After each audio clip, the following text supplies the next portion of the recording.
It's Wednesday, June 15th, and I'd like to call this special meeting of the Darien Board of Finance to order. The first item on the agenda is public comment. So is there anyone in the room today that would like to make public comment regarding items on our agenda? Okay. Seeing none. What about Zoom? If there's anybody on the Zoom. If there's anybody on Zoom that'd like to make a public comment, if you could just click on the button down below and raise your hand, and we'll open up the mic.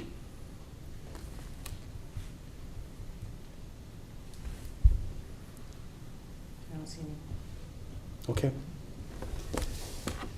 Okay, we will close public comment for now. I'd like to propose a modification to the agenda. And I'd like to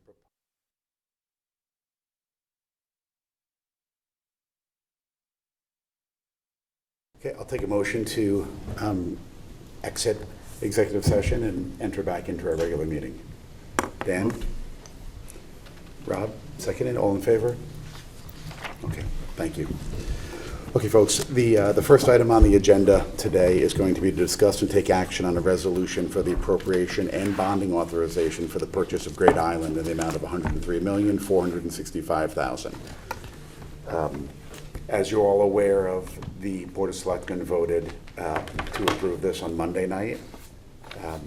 You know, I know we've all done a lot of work over the past month or two as this topic has come up. I know you've all toured the island and so forth.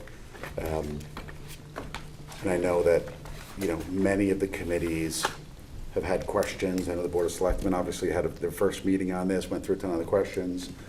Monica and Board of Selectmen hosted a public information session / hearing on about a week ago.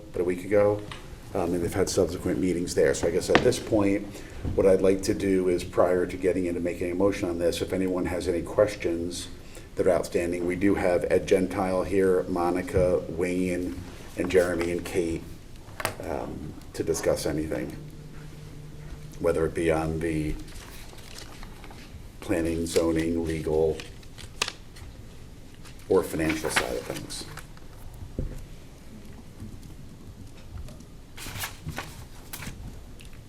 I'll start. I'd like someone to talk to what are the initial plans regarding what will need to be done to allow for public access on the property. There are some things that to my eye stand out. The entranceway is not two ways, and there's no parking on the property, and there may be other issues. So I'd like to at least hear the initial thoughts around that.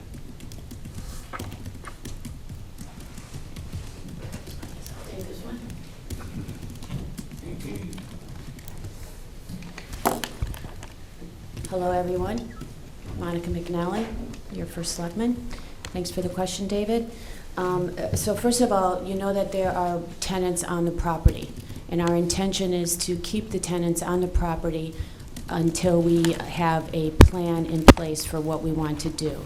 It generates $431,000 of free cash flow, and we intend to put that aside and accumulate those funds as long as possible. So until we make those plans, which will be generated from our community, as well as I could see investing in a third-party consultant to help us come up with some of those ideas, we would be limited in what we would do there. So I anticipate that the property will be for the tenants for the foreseeable future. So half the leases are month to month, half run out in beginning and end of next March. So I anticipate that between now and then, the property is closed off to our residents. And between now and then, we would look at what it would cost. We have some rough estimates on what it would cost to expand the roads, to run sewer down, to put some parking into, different areas. And I think it's, I think a range could be an additional $5 million plus or minus a couple million to do that. Those are really rough costs, so that's a range. But until we know what we're going to do with the property, you know, that's what we have as an estimate. Does that answer your question? Yeah, but you mentioned we're going to try to not make it available to the public till March. What if we choose to renew the leases on the properties? You know what, I think that if you've been on the property, so you see that the residents there, the properties don't really have boundaries. There aren't any fences, and I don't think it's, I think it would be difficult to retain tenants if you had it open to the public at the same time. So we would take a look at if we were, you know, our plans to start work, you know, extended past the current leases. Would we extend the leases? That's a possibility, yes. But is it fair to say that ultimately, when we have developed a plan to use that space and make it available to the public, that there would not be any rental properties on the island going forward? Yes, that would be my expectation at this time. Right. And that includes the equestrian facility? The equestrian facility, that's a different situation, because we might, as a community, decide we want an equestrian facility there. So that I think that's a standalone So situation. you're just talking about residential tenants? Right. Thank you. Yeah. Maybe, Monica, maybe that's one question, just, you know, something that's come up in public comment and we've heard, are people questioning how we as a community, you as a Board of Selectmen, staff, and all of the elected boards here, will sort of determine what's best for the community as we think about developing, opening up, investing in this property. Could you talk a little bit about how you envision sort of doing that? I think that we've learned that the building committee model really works. I think that we would want to have a professional helping us on this, right? This is a pretty unique area ecologically. It's a very sensitive area, and I would envision at least having a conversation with our planner and landscape architect right now, Wesley Stout and Associates, to see if they could provide any direction. And we would work with our community it would be a very transparent and inclusive conversation, absolutely. So when you say work with community, just to potentially allay some fears, there would probably be some form of meeting like the public info session that was held before, where you would allow people to come and hear the potential plans and provide their views? Absolutely. So Wesley Stout and Associates, the landscape architects, they gave us the plan of possibilities. You probably all remember the zone area. And I think that was a really good idea. I think it broke up that 60 acres into manageable portions to see. And it worked. If you notice, the more active use was more towards the beginning of the entrance to the property, and that, I think that, you know, would help to limit the traffic to the end of the property, which is more that conservation and education area. So using that model, I think, is a good place to start. But, you know, you saw so many possibilities, right, on those screens. There were just, you know, and I'm sure you could think of many, many more on top of that. So, you know, will the community want to do any of those? You can't do all of them, sorry. But maybe the community doesn't want to do any of them. Maybe they want to start over. That was just to give you an idea of a starting point. No, listen, I'm just lobbying for as much community involvement early as possible, because I think we've seen a couple other projects where the community didn't become involved or engaged or their opinions sought till later, and that caused some friction. So Absolutely. But I think you're aware of that. I've heard you talk about that from the get-go on this project, so that's fine. Let me get to my the follow-on question, if I could, particularly to the extent, you know, in the beginning, we're going to limit access because of the other residential residents that are there, right? Which is great. But to the extent we might want to retain the equestrian facility, the main road divides the equestrian facility from the main riding field and rink. So how do we provide for the safety of the horses, the equestrian facility workers, and the residents? Because I'm worried about cars going in there, because, up at Highland Farm, we now have to restrict, residents from being within 100 feet of the fence, right? So that just seems like an obvious risk that we should at least have some initial thought for. So David, are you saying that if we decided to run an equestrian facility, how would we manage that? If the equestrian facility is going to be there once we open it up to broader public access, how do we ensure the safety of everybody? Yeah, because you're going to be having cars passing the front of the building, and any horses and riders and potentially other workers would have to be crossing the road back and forth too, right? So that just seems like a potential danger zone, if you will. No, absolutely. And as somebody that grew up with a pony and got thrown a few times, I totally respect that thought. That would go in, but David, that would go into that conversation of, do we want to actually continue the equestrian facility activities there? And I think that the facility is beautiful. I also think that there's a pretty large portion of the property that's dedicated to that single use. So I'm sure that the community and the group that is looking at this, that's something they'll consider, the safety, and do we want to have that much property dedicated to that particular use? Sure. So, but the safety will be obviously a big factor. Some of the people who are on Zoom have asked if you can speak up. Oh, I'm sorry. Are these microphones I live, or is it just that Those microphone? microphones are 1579. So the microphones for Zoom are just, All right, I will attempt to do so as best I can. And I would assume that when we study all these things, we might even consider potential for repurposing that facility, if you will, if we chose not to Absolutely. do the equestrian thing. Absolutely. 'Cause Absolutely. I think like everybody else, when I walked inside the area with the arch ceilings and the tile and everything, I was like, holy cow, this would be a cool space. So, and I'm sure there are a Right. million things that you could do in that space if it was repurposed. I'm most excited about the possibilities there from hearing from the public. Somebody mentioned an artist in residence, like using the stalls as individual areas. Oh, that'd be cool. Did not occur to me. So that is a beautiful facility, and I'm sure we're going to come up with some terrific ideas for it. I'm really excited about that. Monica, I think on your point about involving,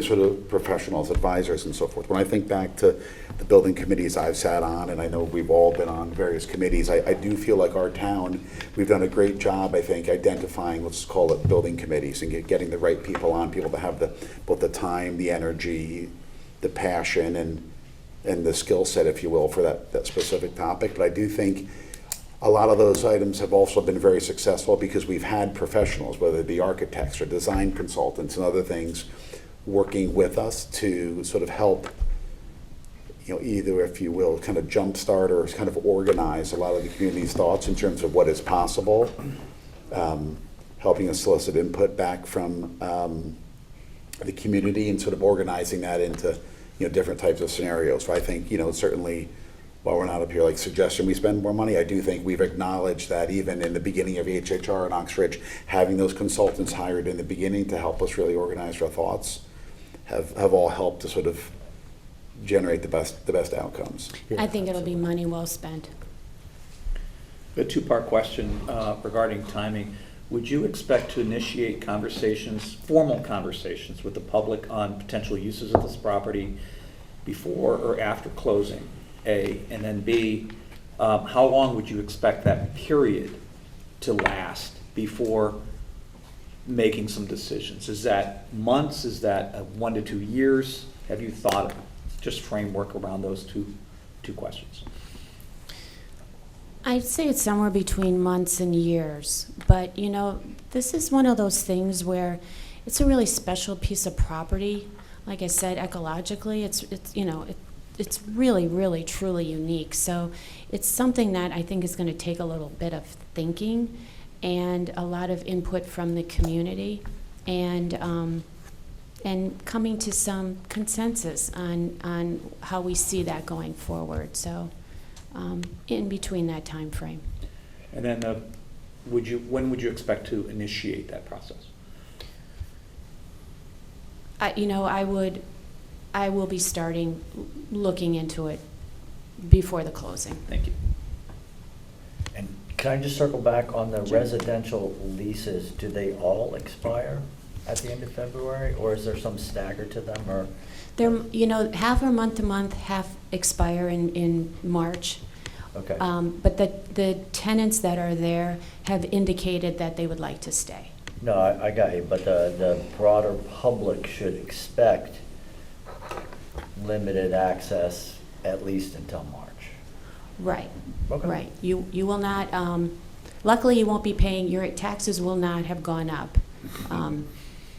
by that time. Right. So. Yeah, fair enough. Okay.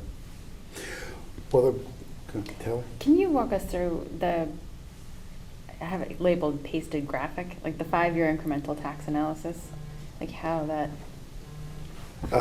Yes, and I was going to say, I mean, we're kind of segueing into Okay. how we're going to pay this and so forth, and I'd be happy to kind of throw some numbers up on the screen, I guess, just in terms of, are there any other questions Yeah, related before to we go there, contract or? So Monica, just to confirm, so we thinking there's gonna be a committee, like a Great Island committee? Not a commission, like a committee, right? Somebody, a group of people, as Jim said, skill set, experience, time, quite honestly, right?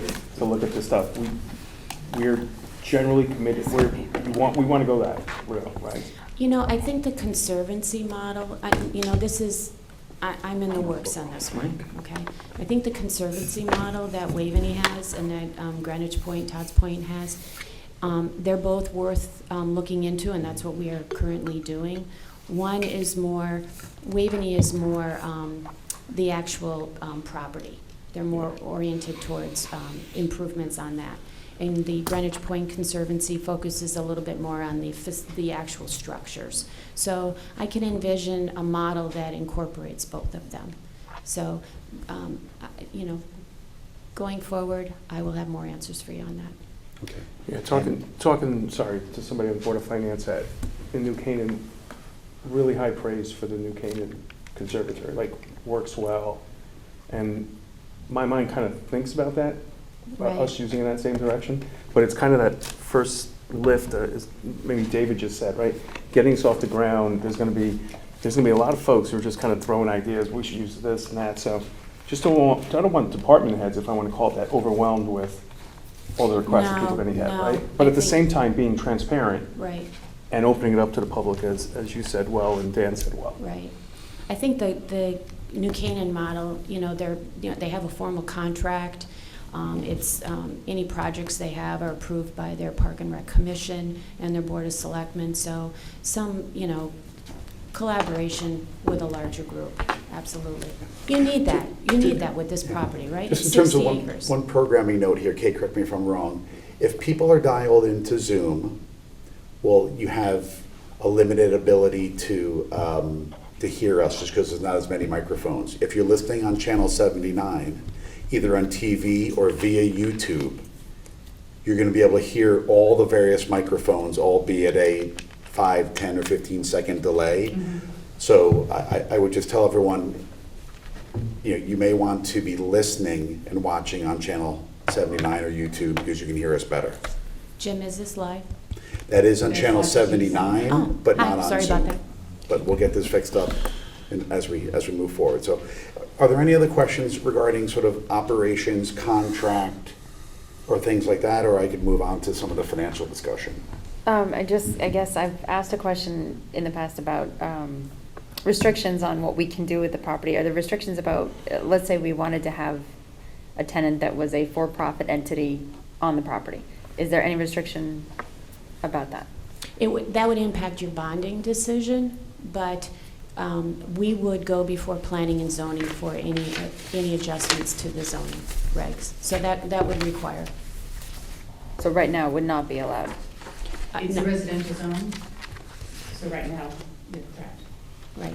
But But it's residential- not a restriction of the purchase and sales Right, contract? the contract, okay. Residential zoning broadly permits parks, and schools. Isn't that correct within a residential zoning? Mr. Ginsburg? Sure. Jeremy Ginsburg, Planning and Zoning Director. You're correct, the property's in the R1 residential zone, which allows public schools and public parks as of right, private open space reservations. By special permit, the town could go to the Planning and Zoning Commission, get a special permit for any of the following: municipal buildings and uses of the town of Darien, and other governmental uses intended primarily to serve the needs of the local community. Town hall, police station, library, fire station. Or social, cultural, and recreational uses serving a community need or convenience and not including any activity carried on primarily for profit. That's the section of the regulations that allows the commission to grant a special permit to, say, the YMCA, the DCA, any of the country clubs, Middlesex Club, etc. Most likely what the town would be coming in for is municipal buildings and uses of the town of Darien, which could be a park in and of itself. If it's dedicated parkland, it would not need to come to planning and zoning. You may recall for Highland Farm, it's not dedicated parkland, that the Board of Selectmen came to planning and zoning for a special permit to build the parking, let's call it the jogging path, make other improvements. That's certainly a possibility here, that the town could make such improvements, parking, jogging paths, walking paths, and those would be, I would argue, under 404E of the regulations, municipal buildings and uses of the town of Darien. So unlikely it would get, we wanted to put in like a restaurant and a couple of shops or something. I'm just imagining. You couldn't do it? I would argue that this is, for example, Weed Beach has a concession stand because typically that type of use is seen as basically accessory in a beach setting. You have a little concession stand. In this case, if the town were to build a bunch of stores for shopping, I would argue that's not a typical municipal use. So I'd be hard pressed to, under the current zoning. Restaurant as well, it gets a little tricky because is that a typical, I think restaurant would be seen more as, to me, more of an accessory use. I'll give an example, not relative to this property, but say you were building a golf course and you had a restaurant or a ninth hole place you could eat, that might be seen more as a typical package, or an ice rink with a restaurant, or a natatorium with a snack bar, more so than a standalone restaurant, I would argue, where you have the use of the town of Darien parcel, and the food would kind of be an accessory to that, not the primary. Could the town apply for a variance to allow such thing? You could always apply for a change of the zoning for such. I've learned that in zoning anything is possible, but certainly for probable, we're looking at municipal buildings and typical, I'll call it typical town uses. So, given the R1 zoning, what about the equestrian facility? Well, certainly, as you know, Oxford Riding and Racket Club in the northern part of Darien is now in a 2-acre zone. So they got approval many, many years ago for social, cultural, recreational uses, a special permit to operate their club, and they've come back to the Planning and Zoning Commission numerous times to change and modify the club. Most recently, I think it was about 5 years ago now, to change it from an equestrian club to riding and racket, and to kind of upgrade the food facilities there a little bit. It's a membership club, kind of like the other country clubs. So it is possible to get a special permit for that type of club, either under that section of the regulations, or the argument that it would be a use of the town of Darien. So if I read your comments right, there is no such special permit at the moment, but they can apply for one, or we can have them apply should we choose to have them stay. I think the town would be doing the applying because it would be. Yeah, fair enough. Well, I think, I don't want to go too far. It's going to be dependent on the Board of Selectmen and their process to determine what we do and what we keep down there, and from small, medium, and different types of uses. So I think what I'd like to, if everyone's okay with that, sort of transition a bit to the financial aspect of it. Can I just ask one really quick thing, because I'm not sure that the public is necessarily aware on one other potential operational issue. I know that there's an answer. I just wanted other people to be able to hear it, which is around the existing employees. My understanding is that the initial plan is we're still figuring out what's going to happen there. But I thought if somebody wanted to, lob in a couple of words about that, that might be useful for the broader public. We don't know a lot about the existing employees, other than there are 3 of them and we know how much they make. We know that they don't receive any benefits. That's what we've been told. We don't know what they do. We don't know how many hours a week they work. So it's kind of hard to say whether or not we would keep them on without having that knowledge. What I will say is at this time, the rental income covers the costs. Yeah, no, sure. So, Yeah. but without knowing what exactly it is that they do, and whether we feel that would be a need to continue, we can't really say whether or not that would continue to be a cost. And Kate, just to be clear for the public here, we're only buying the land. We're not buying any employees or Correct. businesses, or we're Correct. buying the land and Buying the the land and leases the that are structures that are on the land. subject to the leases that are in place, which, as Monica indicated, we have a lot of flexibility. So if we could transition to the financial side, yes, Mark Chapman is here with Munistat, and as you know, he's been our bond advisor for a long time. So Mark, if you want Would you like me to sit up here or stand there? why don't, just so that I think the majority of people can hear you. Is that a microphone right there? Yeah, you probably sit right there next to Kate. Thank And I you. was going Appreciate to it. Mark, if it was okay, I was going to put up on, maybe put up on the screen for some of the public to see some of the cash flows, just as we kind of think about the financing of it. The way I wanted to walk through this part of the financing was, one, sort of talk about how we would finance it and some of the considerations we would need to think about.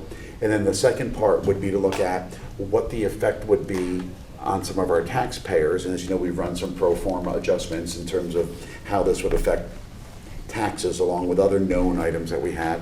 And then we can, work with Mark and kind of talk further about, well, what does this mean for some of the credit statistics of Darien, and how could that affect us? So if it's okay, I'd like to sort of run through those things, and Mark, we can kind of maybe do this together. So I was, if I could, Kate, I'm going to put this, Mark, the 20 and 30 year scenario up, maybe to talk through. Sure. Talk through those. Give me a minute. I will put this up and try not to put my kids' homework up on the screen.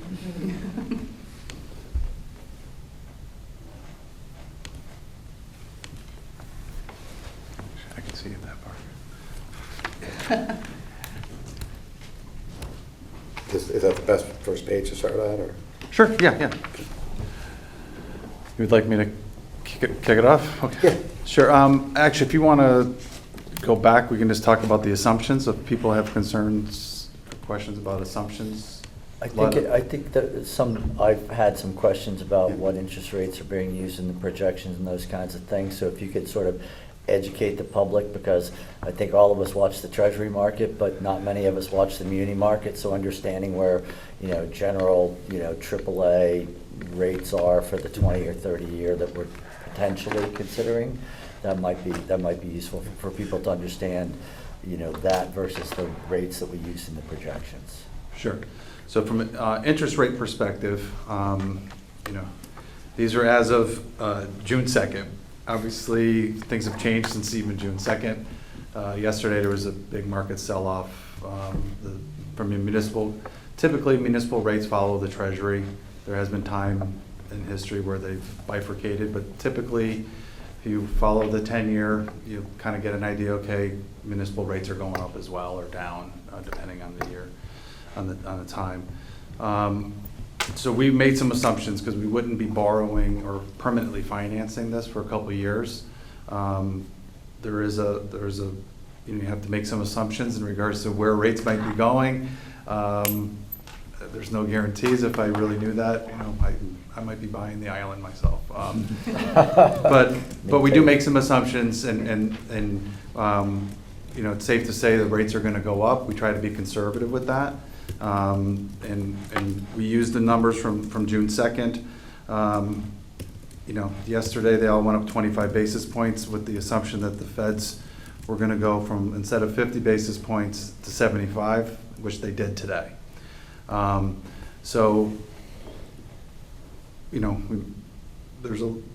right around there, but we might be, if I was to run these numbers for you next week, I would add another 25 basis points because they changed. So the numbers that we're showing on the screen here are roughly where the muni market is right now? Yes. Yeah. Okay. Well, Mark, maybe one thing, and if I could just make a suggestion here, I think it would be helpful, just as we talk about the rates, so that people understand sort of what those rates apply to. And so Okay. maybe, and I'd be happy maybe just to hit on this first Sure. page, just so that the public knows. Sure. If the RTM approves this project on the 27th, and we finish our due diligence, And if we approve it tonight, and the RTM approves on the 27th, and things move forward, and we ultimately buy this. In talking with our advisors, the strategy that we would likely take is to initially, rather than putting long-term debt in place, which would traditionally be 20 or 30-year amortizing debt, is that we would first put what we call bond anticipation notes in place. Effectively, what this is a 1-year maturity, and it's a 1-year maturity bands. Typically, if they're 1-year maturity, don't pay semi-annual interest like our other bonds. They pay all the interest at maturity, almost like a zero coupon bond. And the reason that we would do this is that by issuing one single short-term bond, it gives us the flexibility, as Monica, the Board of Selectmen, and the broader public sort of decide what the best uses are for this property, for us to decide how we want to finance it. And, we talked a little bit, without getting too much into the uses, if you move too far outside of, maybe even what Jeremy and others would describe as traditional municipal uses, parklands, schools, other types of services and so forth, if you move too far out there, and it's a very complicated analysis that tax lawyers go through on this, but if you move too far out and have too much of a substance of private activity, the IRS can tell you that a portion of the property could be financed as taxable rather than tax exempt. And then there's a third option, which is sort of an AMT, sort of a middle ground, which you could produce. So having things like, I'm not a tax lawyer, we don't have a tax lawyer in the room, but things like having a concession stand and other types of things, that doesn't push us into the taxable category. Having an amusement park or Coney Island or things like that could potentially move us into that. By issuing a 1-year note, then we have the ability, really at any time over the next year, to then decide, once we're sure of what we want to do with this property, or at least have more of a defined view, we can then decide at the end of that year, or even during that year, once we know that we're going to, everything about the property, how we might develop it, not develop it, use it, we can then take and term it out over 20 or 30 years. Okay, so that's the reason why when you look through some of these analyses, you'll see us issuing effectively 1-year debt, which would be issued in, let's just say, July or August of 2022, which is fiscal 23, and because the interest pays at maturity, we wouldn't actually have any debt service until our fiscal 24 budget. In this analysis that we're going to run through, that Mark put together, we actually assume that we do that twice.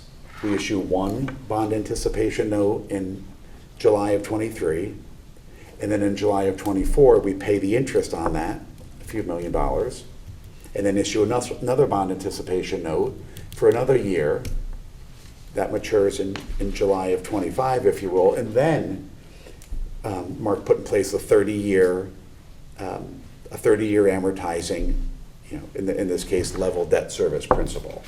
So that's how, when we begin to talk about sort of the interest rates, what becomes key to this analysis, what interest rate are you assuming for the first 1 year maturity? What are you assuming for the second 1 year maturity? And then what are you assuming for the ultimate 30-year amortization schedule, which, because it amortizes, it has an average life less than 30 years.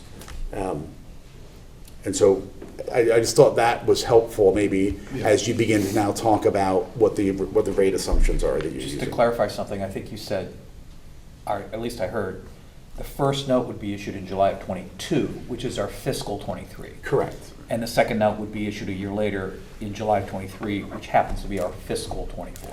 Correct, But because, but we would issue the first bond next month. yes, we'd issue the first bond in fiscal '23, but the interest, if you will, any debt service, any expense to the taxpayer would not come until maturity, which would be fiscal '24. Then the second one we'd be issuing in fiscal '24 with the debt service and that coming due in fiscal '25. Again, these are things that tonight, to remind the public, we're not agreeing on an actual bonding scenario. I think what we're talking about are what are the likely outcomes that the board could determine, with our advisor's help, in terms of what would be best in terms of lowest interest rate cost and giving the town the most flexibility to make sure that they issue the right way. I think what we don't want to do is tomorrow morning issue 30-year debt, and then we decide to do something and you need to call it and reissue some of it as taxable. That becomes very, very expensive. And based on the features of this property, these notes would be tax exempt? Correct. Thank you. Yeah, bond counsel's opined on that, yeah. Thank you. I'm not the legal entity, but they did opine on That's your that. understanding? Yes, yes. Thank you. So if you did too much taxable activity that was deemed above a threshold, you're forced to call the bonds? There would be some remediation, yeah, meaning you'd have to call the bonds. A portion of, or whatever the tax attorneys deem necessary. So that's why there are a lot of different scenarios here. We could, after 1 year, decide we're very sure about half of it, issue half of it long-term, and issue the other half in terms of a ban, another one short-term note. But this is just, I think it's helpful now, just in that context, if you kind of walk through some of the assumptions of where they are relative to at least a market as of June 2nd. Sure. Thank you for that. So we've added, for the short-term note, the 1 year ban, we have a short-term interest rate of 2.25. That would probably still hold up with your credit rating. It's, there have been some transactions coming in more expensive, but they wouldn't be rated, and they don't have necessarily if they were rated, the same type of rating and market credibility that you folks have. And then moving forward, depending on what we see tomorrow on the Feds, the things have been changing so quickly. So for July of '23, which would be your fiscal, wouldn't come due until fiscal '25, actually. We'd have to revisit that, but see where the dot plots show up, and they're talking now with the Fed jumping 75 basis points today, that at the end of the year we might be closer to, I think, 385 or something on the 10-year versus where they were talking 2 days ago. But I think it's conservative with assuming 3% for the next short-term issuance. Looking at bonding in fiscal 24, and we're talking exclusively for the Great Island. We're looking at a 30-year rate of 4.8%, which is the current rate, plus 150 basis points. Based on June 2nd, it seemed like a fair and reasonable based on what the Feds were talking about. And at that point, we might be on another cycle, and hopefully we're stabilized. If not, maybe things are coming normalized. And there's been a looking through history and where spot yields are. Not to jump into some of that, Jim, but it's to get the 480. It hasn't been many times in history over the last 20, 30 years where we've been there. So I think it is a conservative number. And just trying to be cautious rather than saying, oh, today it's this, and not assuming any change. So that's kind of the method behind the madness. We wanted to make sure that there was some conservative approach to it, so that hopefully when you do go to bond it, it's less. You know. And Mark, maybe just for the public, as you know, I've been asked a lot of questions when we talk about issuing a 30-year piece of paper. Not all of it prices at 30-year, like a 30-year, I think you were showing us here, like a 30-year bonding actually has a 15-year amortization. And so that means we're selling some 1-year bonds, some 2-year, some 3-year, such that the average life, if you look at where in the curve we fall out to, we're around 15 years. 15 years, yeah. And unlike a mortgage where you have one interest rate that you pay on the whole mortgage, this has multiple interest rates and it's per annum. So, you know, in the front end, you know, is going to be higher interest rates typically. They'll have a higher coupon rate, they call it, interest rate on those bonds, but on the long end, they typically come down. I'm not sure we want to get into the weeds on pricing of But from a yield perspective, yeah. The early bonds are at 2, late bonds could be at 5, but the average life, Yeah. What you're showing here is the average of the entire Kind of an yield average curve. coupon, Yeah. like, yeah, that's exactly what it is. So we kind of average that out for the whole term. Some will be a little bit higher, some will be a little bit lower, and that's all dictated in the notice. When we go out to market, we set out the parameters for the notice of sale.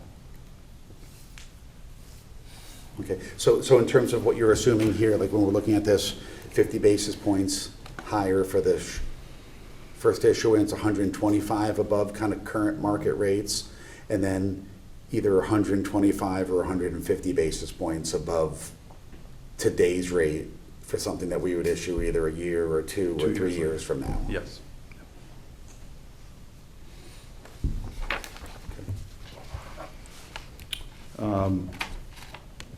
And you're comfortable with the grand list assumptions?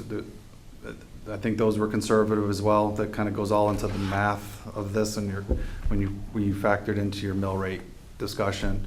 I think we were pretty conservative. We used current, and then we only used the 0.5% growth rate. On a budgetary perspective,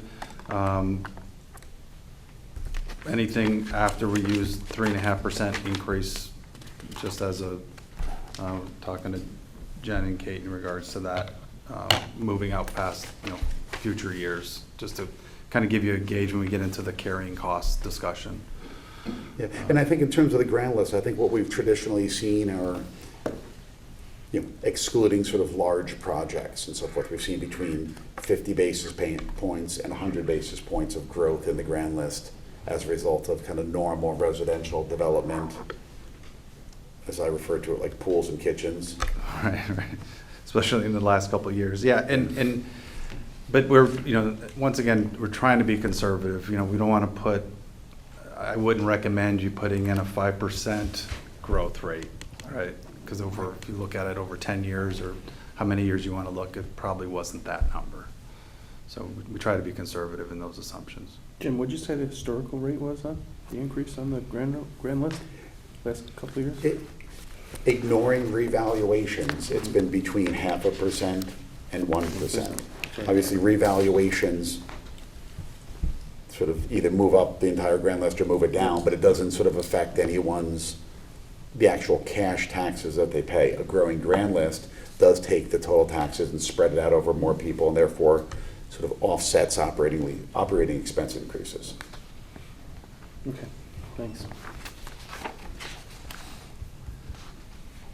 Mark, I thought this one page that you had put together here, which are a significant amount of numbers in here, but I thought it was sort of helpful for you all to understand the graphics that we've been looking at over the last 3 or 4 weeks in terms of what it does to our debt service. And you can see, you know, if I'm highlighting this area right here, this is, as Mark has structured, the first bond anticipation note that we would issue like in a month or two and mature in a year. You can see the interest flowing into the picture there in fiscal '24. you can see, to the extent the board chose to do another 1 year, that would be 3 million sort of flowing into interest. And then I'm going to skip over here to Great Island, and you can see this is where, under this scenario right here, we would issue the 30-year bond, and you would see, because they pay semi-annual interest, you'd see one small interest payment, and then you see this, what I would say is approximately $6.5 million a year principal and interest debt Correct. service over the next 30 years. So really, when you look at debt service, it's this in fiscal '24, $3 million in fiscal '25. We had a little bit of interest from the long-term bond issue, and then $6.5 million for the next, over the 30-year amortization. And unlike a mortgage, the majority of that $6.5 million is principal. Is that accurate? And not in the front end, Not in the front Yeah. end, but toward the middle and back end. correct. It's mostly principal. It's actually structured like a mortgage because the fixed payment Right, right. is at $6.5 million. Right. You're paying a little bit more interest in the beginning and a little bit less principal, and as you amortize it down, because like a fixed rate mortgage, it's fixed, you pay more principal such that the last payment is virtually all principal. Right, and that's where the average life of 15 years. Yeah. So we're really issuing sort of 15-year on average debt, such that we're paying back 50% of it over 15 years. And I think, as we begin to think about our entire debt service profile and how that affects, taxes in our residents, I would say, it was, I think last week, the RTM approved about $77.5 million to be issued for the Hollow Tree, the Holmes, Hindley, and Royal school renovations and so forth. And I think for this scenario, we've assumed in total about 73.5. I think we're assuming, should have this. Folks can see right here, there's a total of $73.5 million being issued for the elementary school projects. Correct. And that's just the 77.5 that the RTM approved, less about $4 million that we expect we would get thereabouts from the state grants. And so what Mark has done here is, assuming, like we did for Ox Ridge, we would issue the totality of those bonds and sort of, in this case, over 3 years and 3 separate issuances as we actually need the cash to pay for and build and renovate those schools. And so you can see on this page right here,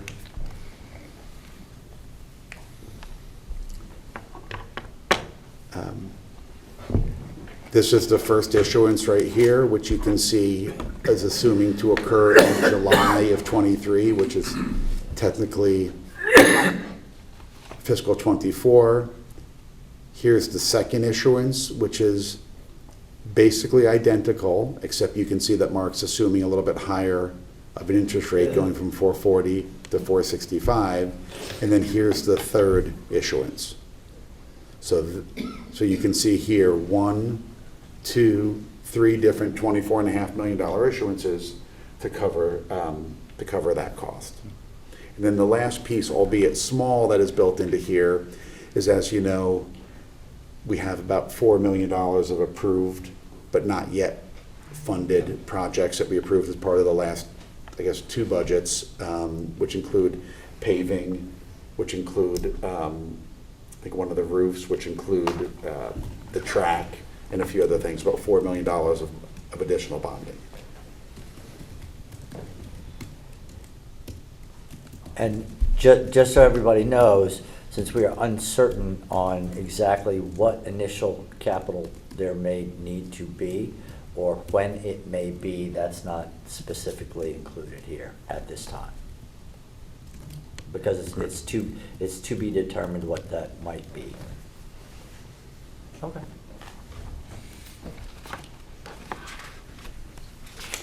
So in terms of what does this do to our debt service? We've seen this graph, a little bit different colors and so forth over the last few weeks here. And starting on the left, you can see that our existing debt service is hovering just around $10 million. And we currently have about 84, we will end this fiscal year in June with about $84 million worth of debt outstanding, and you can see that that's repaid over the next 20 years. I'd point out that that blue bar that you see on the bottom there, that includes about $56 million of proceeds, $47 million of outstanding debt that was issued for the Oxford School. Right. The green is Great Island. The first two bars here you can see are just the interest that come due of the bands. Then you can see what that amortization does. So that brings it up to about $14 million of max debt service, and then steady state around 11.5. And although we approved HHR before Great Island, the bonding will actually happen in the reverse order. And so you can see when we stack on top of the other bond issuances, the three different issuances for HHR and the little red line, which is the $4 million of existing, it brings our total debt service up to just under $20 million at a peak, and then brings it down to run rate of around $17 million, again, up from $10 million. This also does not include any investment that we might make in the property. Correct. Right.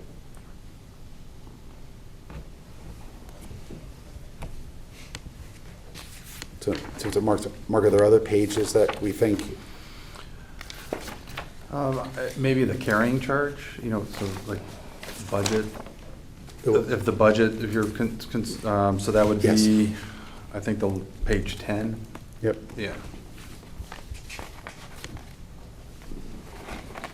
So this is our kind of budgetary expenditures, what we're spending from the general fund each year, effectively, let's just call it what we're taxing our residents. And you can see the current debt service about $10 million, which brings the entire budget to 152, which is approximately what it was in fiscal '22.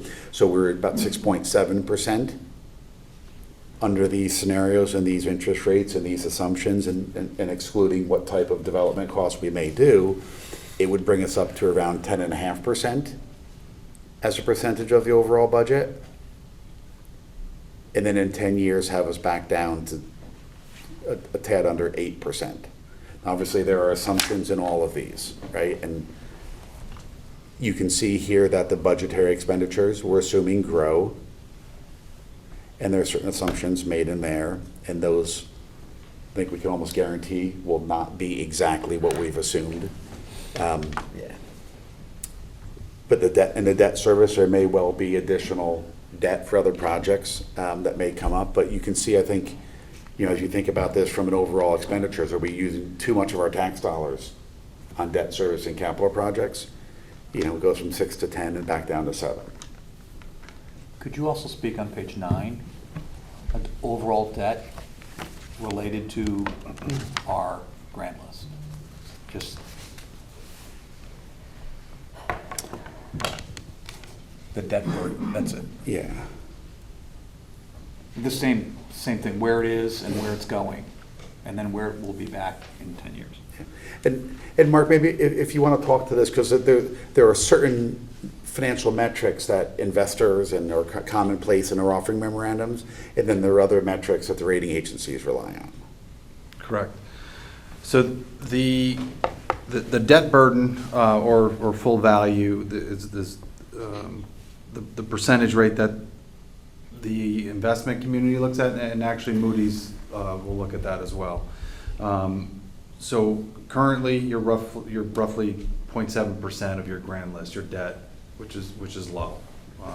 And then obviously with the school projects, Great Island, and then the various the $4 million for the various capital projects, you would peak at a 1.86%.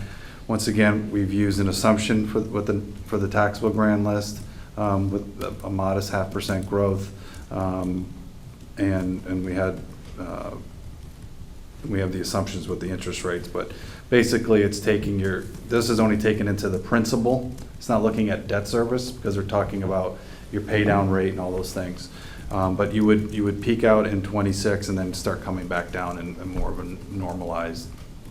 So under these assumptions, our aggregate debt level, which currently is under 1% of our grand list, would peak at under 2% of our aggregate grand list. Correct.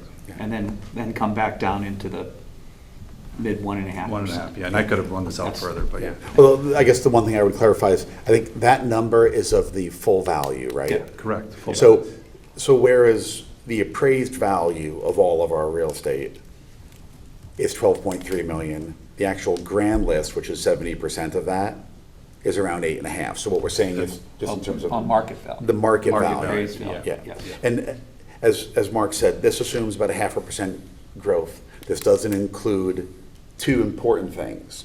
One, some of the large developments that are coming online. 3, potentially 4 or so that are, will come online. And it also doesn't include next year, we start the revaluation process. And whereas if everyone's house goes up by 10%, it doesn't change anyone's taxes, you're still paying the same cash.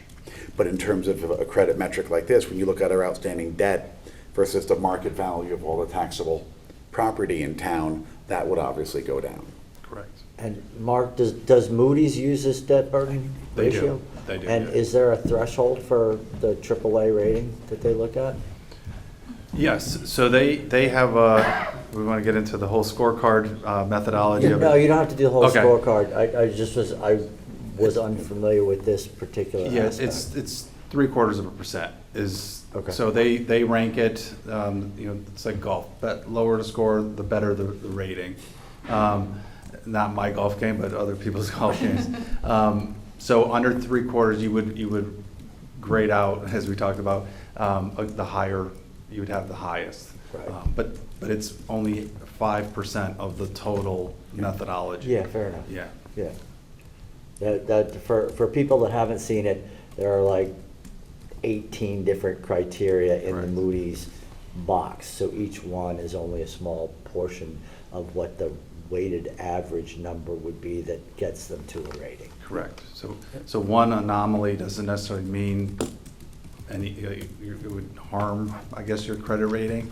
But it would, if you become an outlier, it becomes a discussion and a hyper focus of, Moody's has a tendency to gnaw at the Achilles heel, they'll keep asking yeah. questions about it. Yeah, and this is similar to if you look at the unrestricted fund balance that we have currently at around 26 million, which is about like 17% of our our budgetary expenditures. That is actually below the Moody's AAA category, which is 30%. Right. And sort of the break point between AA is around 15%. So again, we're in the AA category as it relates to the amount of fund balance that we hold, but we're still AAA. Correct.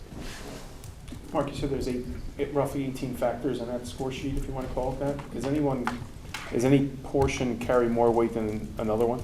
Or are they somewhat all evenly spread out, if that makes any sense? Your grand list and demographics, that's 30% in aggregate of all the little things in there. It's 30% of your total credit score. So that's probably, the greatest weight is that. And then all the other subcategories are, I think, 20% each. So given that our fund balance already puts us in the AA category, has anybody guesstimated whether or not we're getting downgraded and to what? I think it would cause concern. It would cause some consternation on their part, and they would ask a lot of questions. And we would hopefully be prepared to discuss those with them. It's not, so that would ultimately they would probably, if it went forward, we talk to them, and we obviously have a plan, or at least we've looked at everything, and they would ask for this, and we would show it. They could get it online as well, and they would see where the numbers are going. And, then that's the hard conversation. I think some of the telling points is from a carrying cost, it would be, you know, at its peak about 10%. I don't think, you know, even Moody's would think that would be over leveraging. And part of your debt picture is your pensions and OPEB discussion, which are extremely well funded. So that all is part of that conversation. So I think it would cause some concern. It would be probably a longer discussion with them, but and I don't think they would come out if they were true. You know, I don't know if they would necessarily. There's a process to it, right? So you have the gold star standard of AAA. They don't want to come in and remove that. That's once you get AAA, it's hard to lose, and they would want to understand why, you know, what's happening. We would have a story in regards to what's going on, the grand list growth. We would have, you know, we probably would look at these assumptions and say, okay, well, we're thinking these two big projects or whatever is going on. We might tweak some assumptions that are appropriate and present it to them to kind of give the whole story in regards to that. So maybe they say, okay, we're going to see how you manage this, and it might be, you know, the first one might be a shot across the bow. I like to say some strongly worded language in the rating. Maybe as far as an outlook change, like we're going to, which usually has like a 18 to 24 month horizon on that, and they're going to say, how are you going to manage through this? And they'll kind of give you some time to do that, because they don't want to remove the rating, because once you lose it, it's a long time to get it back, right? It's equally as hard to get it back. But I think they also look at what we're spending it on. Correct. We're spending it on schools, and I think it's, depending on which school you look at, we have the #1 high school, #1, I mean, we're constantly rated at the top. We're investing $140 million in schools, $100-odd million in expanding our open space and parkland. And also, I think they'll, to the extent the grand list, the revaluation produces a higher sort of market value for assets in town, and that's going to bring up the grand list and bring down some of these ratios. Right. I think, you know, I've been asked a lot of questions about AAA, right? Sorry, someone- John wants to Oh, ask some questions. John, go ahead. Okay, I've heard a very long and detailed response to Taylor's question, but Taylor was muffled. Taylor, could you repeat what your question was so I can understand the answer? Does anyone remember what my question was? I think- She was asking about the Probability rating of downgrade. Yeah, the probability Yeah. of downgrade.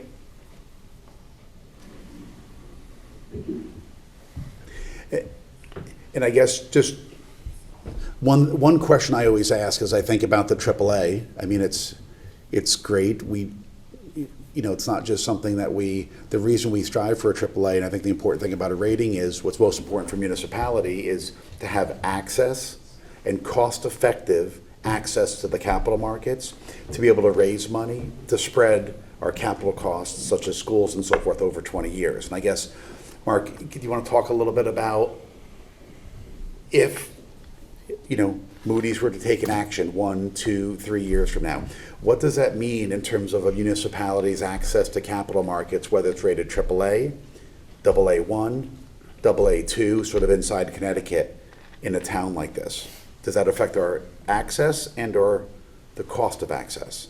It does not. It won't affect your access. You'll. I mean, AAA is obviously the gold standard. AA1, you're still in rarefied territory. AA2, which I wouldn't foresee a 2-notch downgrade, is still pretty good credit. You know, pretty good paper. In regards to the cost, I think we assume 15 basis points difference. That varies in the markets. Per notch? I'm sorry? Per notch? 15 basis points No, from AAA. AAA to it was about AA1. 12, so per notch. yeah, yes, about 15 per notch. But I would find it hard to believe you'd go to AA2 if that happened. AA1 is still, it's very attractive paper to investors. You know, I tell folks sometimes it's more psychological than it is cost. You know, Darienne's been AAA for as long as they've been going out to the bond market. And It just might be like more of a psychological shock of losing that AAA, the cachet of it versus how much is this really gonna cost me over the life of the community, you know? But, you know, it is a possibility. You know, when we started running numbers and looking at this, I expressed concern, right? I said, this is what, look at it from an analyst view. But they would look at all those factors you said. They would say, wait, you know, quasi-open space, you know, this is a once in a lifetime, once in a generational type of opportunity. And it's not necessarily the amount that you're borrowing, that it's what happens when you borrow that much and what does it do to your budget. So if everything stays the same, yes, you'd probably be concerned, but does it put pressure on other aspects of the budget? So right now you're at almost 17% of on a GAAP basis, unassigned fund balance. Okay, what if the mill rate, you know, well, two mills is too much, or whatever the number is? What do? Oh, let's use some unassigned fund balance, right? So now that number drops, and that's how they'll start. That's why they typically wouldn't do a like straight out the chute downgrade, but they would look at how are you going to manage through this and some of these pressures in those years that we're outlining to them. How about the capacity and willingness of the taxpayer to pay taxes? We have some of the highest income per family per capita in town. Plus, we have a over 99% tax collection rate. Right. How does that feed into the whole model? Once again, that's your strengths. So that on the scorecard, believe it or not, you come out as a AA1. Then they have like below the line, I call them below the line adjustments, and they look at all that. So in Connecticut, you know, in theory, it's unlimited taxing ability, right? Not sure your constituents would say that, but in theory you can, and not like California or some other states where they have limits on how much you can raise taxes. So those all come into 99% tax collection rate. Yes, that's a significant number that they would look at. And they would watch that, right? So the ability, so does it drop to, you know, is that a factor they looking at? Wait, why is it down to 96? Maybe that's It's been 98 over, I think it's been over 99 for the last 10 years. Yes, yeah. Actually, one year it was over 100%. Yeah.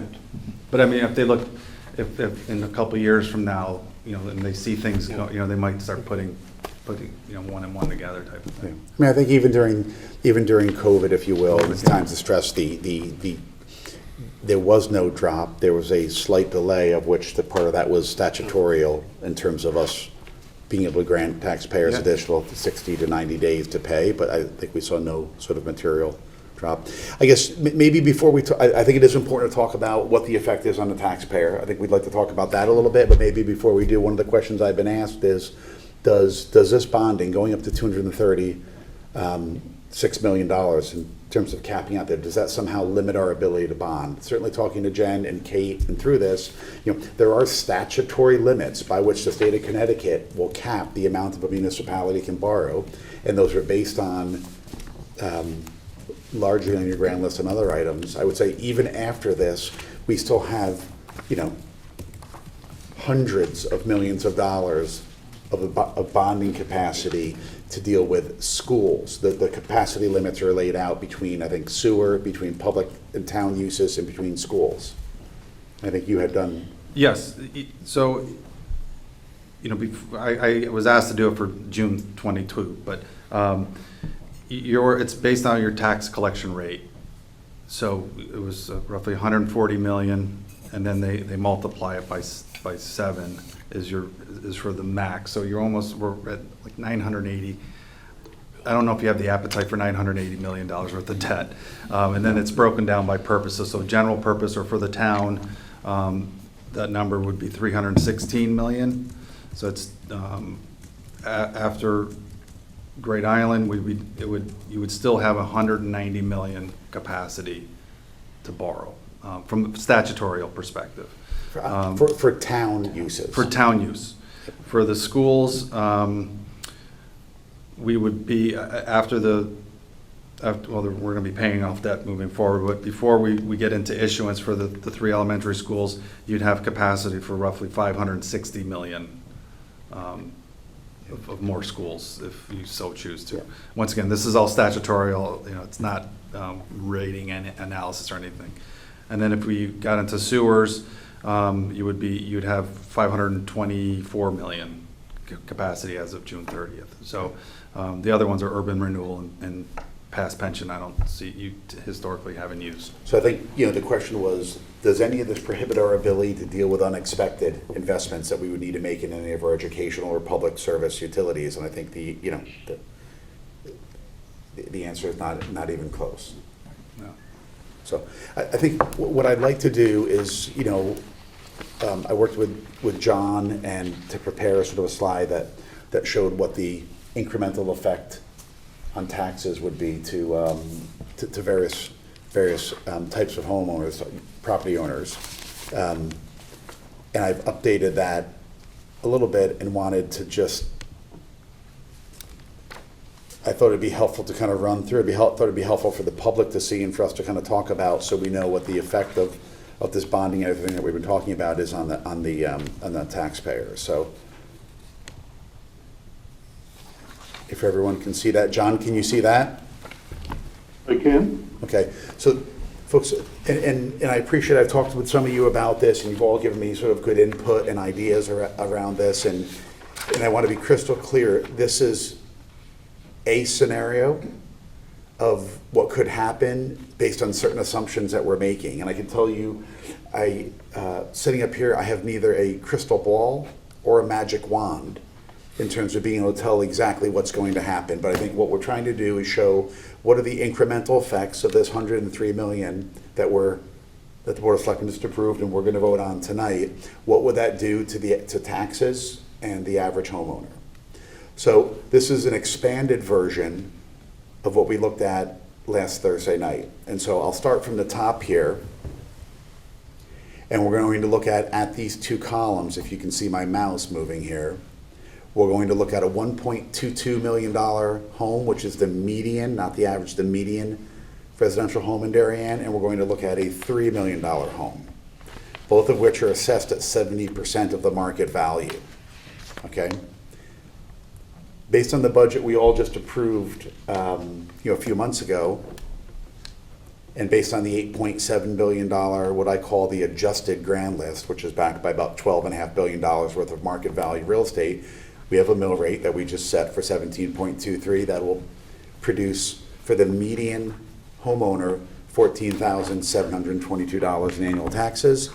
And for a sample homeowner that has a $3 million home that's assessed at $2.1 million, $36,183. I've broken out our existing debt service and tried to isolate the Oxford School, New Oxford School, which although we've finished bonding for that, we haven't finished building it. And most importantly, the effect of that bonding hasn't made its way into our taxes yet. We're paying a little bit of interest on it, but if you recall, when we bonded those two things, what we did was we did interest only for 18 to sort of 24 months and amortized the principal from year 2 or 3 to year 20 in order to deal with that sort of cliff of debt service that we had in the next couple of years, because we wanted to have a more smoother profile so that we could deal with larger projects if and when they came along. So when I look at over the next 5 years, the increase in our debt service related to the Oxford School, as that principal comes online, and that's all level debt service, for the average homeowner, that'll produce an extra $120 per year, and for the $3 million homeowner, it'll produce $295 Per year. per year. Incremental over 5 years. Now, one thing I want to point out, because assumptions are key here, you see $47.7 million in outstanding debt. Okay, and as you know, Dan, I think we raised $56 million debt for a total project cost of around 59 and change. 59 and change.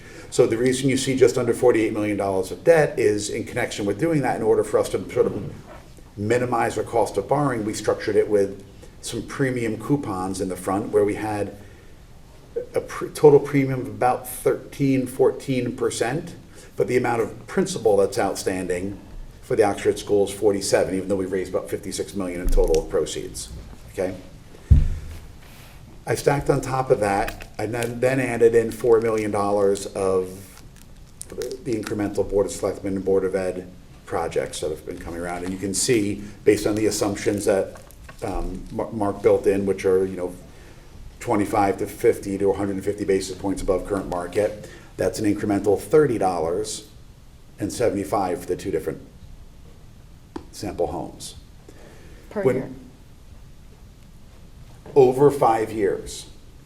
No. So No, this I'm is, confused. Okay, so it's not per year, it's the total over 5 years? Yeah. 5 years from now, the Let's- taxes yeah. will be higher by $30 as a result. So going back It's to not the, the sum of 5 years, Yes. it's what will it be in 5 years. Right. so over 5 years, let's just use the example of Oxford. If your taxes went from $1,000 today, and in 5 years, they were 1,120, it would have went up the annual taxes by 120 over 5 years. okay, so it's not per year. This is an aggregate increase over 5 years. No, this is, if your taxes are $100 right now, and in year 5, they would be 110, that means your taxes are stepping up by $10 per year over 5 years. Using these numbers, if your tax bill today is $14,722, Yeah. using these assumptions, your tax bill in 5 years will be $17,140. What accounts for that increase in your taxes? And that's what that constitutes. Those are aggregate numbers over 5 years. So it's a bridge from this year's tax bill to a pro forma tax bill 5 years from now. Okay. Perfectly So said. those aren't annual increases. And the reason I looked at it over 5 years is because some of the bonding that we're talking about, like for the last issuance of HHR, won't actually occur until fiscal '25 and won't start paying taxes until fiscal '26. So what I wanted to do, if we look back on that debt service graph, you would see over 5 years, the debt service levelizes, and we've eliminated a little bit of that hump. So this is what this is meant to show you. If you look at the HHR, you can see it's an incremental $550. If you look at Great Island acquisition, assuming the 2 bands and the 30-year debt, that would cost a taxpayer, his taxes would go up by $641 over the 5-year period. What I've also done here, and I know the Board of Selectmen in the town has not made any decisions on what they're going to do in terms of developing or renovating any portion of this property, but I've said, what if? Okay? And what I've looked at is $8 million, and assuming that the bond incurred $2 million the town incurred $2 million per year for the next 4 years. Under those assumptions, assuming we build it into four different bond purchases or issuances over 4 years, that would add $49 to the taxes. And for those people that want to have different assumptions, if you thought it was half, you'd cut that number in half. And if you thought it was going to be double that amount of investment, again, these would all be projects that be approved by the Board of Selectmen, who they've told is going to have a ton of public input, by the Board of Finance, the 7 members here, and ultimately by the RTM. If you look at the growth in operating expenses, now I'm assuming a 2.5% year-over-year in average increase over the next 5 years. That produces an $1,800 increase in taxes over that same period. So what I would point out, and I think, I've gotten emails, we've looked back on Board of Ed budgets over the last 5 years to see what the actual to actual has been, rather than budgeted to budgeted, and so forth. 2.5% could be conservative. We can look at different numbers and so forth, but based on 2.5%, it adds $1,800 to the median taxpayer's annual taxes, okay? Did we not use 3.5% in one of the other analyses? I used Mark used 3.5%. Mark used 3.5%, yeah. Because more conservative by looking at a higher rate of growth in town expenditures, Yeah. right? And so then I looked at the existing debt. We all saw the debt service graph, that our debt service was coming down somewhat rapidly over the next 5 years. And so if you look at the benefits to the average to the median taxpayer, his taxes over 5 years, the existing debt, if you will, pre-Ox Ridge, will go down by $566. And then if you look at the growth in the grand list, which in this example is 75 basis points per year, that would save $207. Couple things, important things to note on the grand list. We've excluded in this analysis the next year 45.3 million from the grand list, because once the town owns that property, it no longer become part of the grand list. We've also included over the next 3 years an assumption of 150 million of incremental grand list based on the large projects that are coming on in town. Per year. Per year. So 450 in total, but it's 150 next year, 150 the year after, and 150 the year after. So we sort of phase it in. And what that produces is we see over 5 years, taxes going from 1472 to 17.1. It's a $2,400 increase, and it's a 3.09% increase. When you look at the growth of the grand list, we're showing the grand list growing by 1.65%. Why is the grand list growing by 1.65%? Well, it's a combination of the 75 basis points we're assuming per year, and then if you look at 450 million amortized over 8.5 billion, What's that number? That's Sorry. rough 450 million. Yeah. Well, that's the assumption of the growth in the grand list based on some of the large commercial properties that are right now somewhat dormant and will come online over the next 3 years. And the taxability of those grand lists of those properties are based on like the value, how much is being rented out, all of these types. It's very complicated, but it's just an assumption. So it shows it going up by 1.6. It's basically the annual growth that we're assuming of 75 basis points in the large properties. So this gives you an idea based on these assumptions of how this debt service and this acquisition and certain operating expense assumptions how it would affect taxes. And notably, this is the assessed value as of 2018. Correct. And notably, we're using a median home price, not an average home price. And so some of the commentary in public hearing, there was a little bit of an apples to oranges. So this is one way of looking at it. There are other ways to look at it. But this is the way that we've and you've chosen to look at it.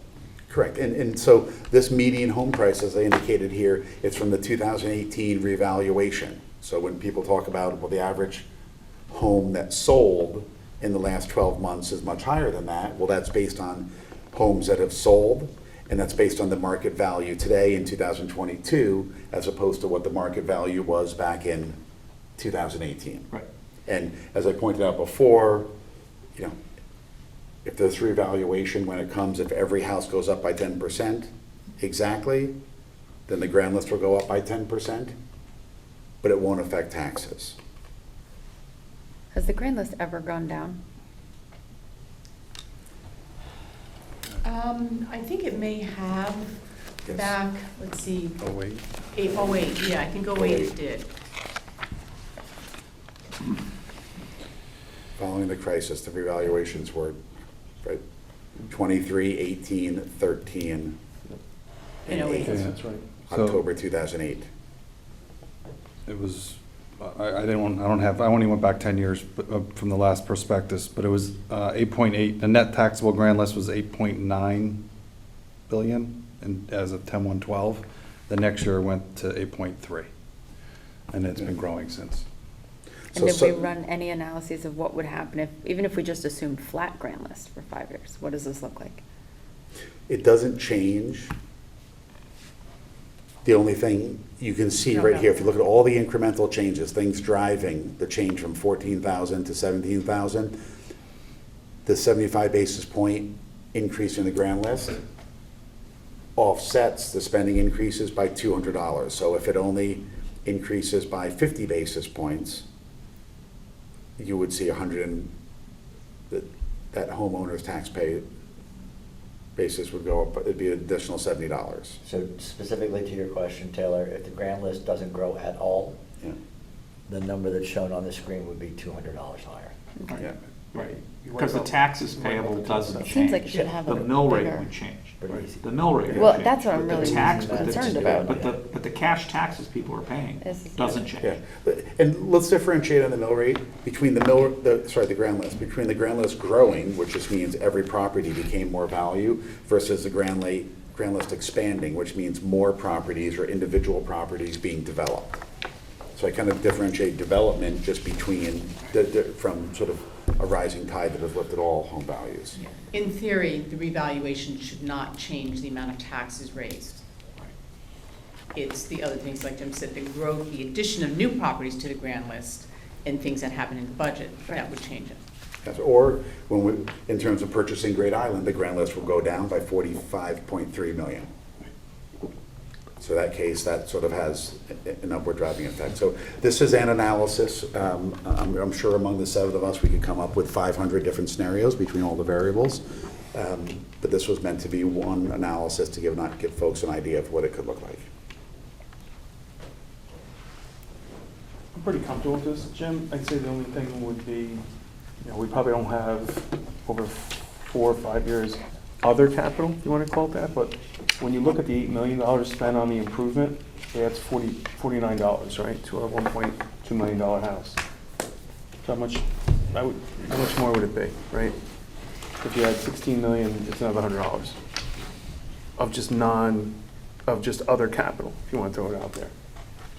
Well, when you look at for example, $8 million over the next 4 years, $2 million per $50. year of capital Yep. projects that we're going to bond, that adds $49. Right. So if there were to be another $8 million for the capital projects, that would be an additional $49, Yep. depending on where rates are and so forth.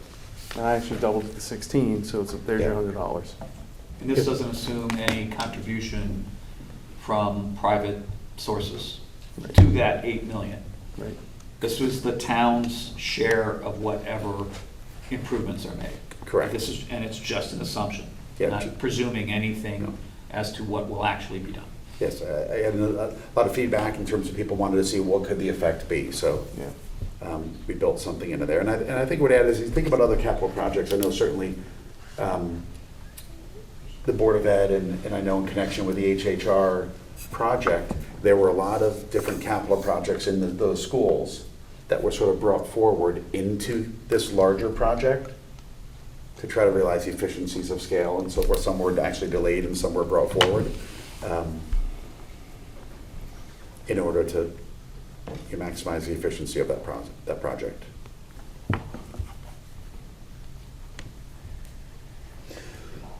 So, are there any other questions? I do. Mark, couple of questions. Remind me how many towns in Connecticut are AAA? Is it 5 or 4? From Moody's, I From think Mo- it's 16. from 16. Moody's, yeah. Okay, and obviously we're 1. Yeah. And my other question would be appetite for the market. So if we're going out with 103 million in July theoretically, right, then rolling it again next July, how does that get, how do I put this? How does that get received by the market, right? Because we've always kind of put out there maybe 20 and 30, where obviously that's a large chunk of Big money. number, yeah. How do we allocate, tell me about investor interest for it. I think your, AAA rated Darien is always well received.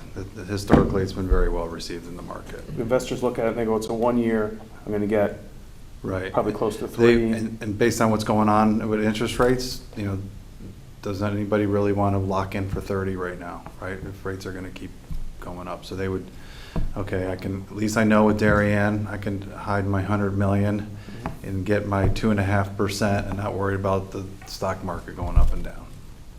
Two-part question. So there's negotiated versus competitive. Can you speak to the differences between the two? And can you address whether the notes or the bonds would more likely fall into one camp or the other? And if we're issuing notes today, I would feel comfortable with going out with a competitive transaction, meaning sealed bids. Folks would come in with their best offer. Once again, you're Darien, you're gonna draw a lot of attention from the market. My recommendation would be to get it rated so that it would add that little extra stamp of approval. And I think we shouldn't have a concern. If we were going out for 30-year bonds today, because of what's going on in volatility, I think we would look at it and say maybe we want to negotiate, because the appetite for that long duration in today's market, just with the volatility over the last 3 months, there might be a little concern. It might be best suited to sit with a bank or an underwriter and get their full attention to get it sold. So just to be clear, the Yeah. difference between the two is in the latter, in a negotiated deal, we hire an underwriter Correct. and work together with them and work with the market to do a transaction. Correct. There's not a sealed bid auction per se. Correct. We would recommend that we did an request for proposals to pick an underwriter to bring in that competitive nature. And then once we go through that criteria, which we've done on like done before. negotiated deals for like refundings that are a little bit more complex. We've done requests for proposals. We've had underwriters come in, pitch how they would price it and all those things. And then, because we want to bring in that competitive, you're Darien, and people should want to have your money. We would bring that's how we would bring the competitive nature into the transaction versus just, picking an underwriter off the street. Thank you. Or a bank off the street. Okay. Is there any more questions from Mark? Would it make any sense to have a call on the bonds? Absolutely, yes. So when we go to issue, I don't know if there's ever been a bond issue, at least since in my year. The Maybe I'm real. ones without calls, they were really old. Yeah, so we would look at it, in the last few bond issues, I think we've been doing 6-year calls, versus, maybe with a 30-year, maybe it needs to be a little bit longer just to kind of. How much would that cost us in terms of basis points? The market has really accepted call features in municipal bonds. So it's really, would they prefer them to be non-callable? Probably. You would, right? You wouldn't, and there's tax consequences to your bonds getting called. So it's hard to, but there's not Would it be really. more if we went away from the normal call?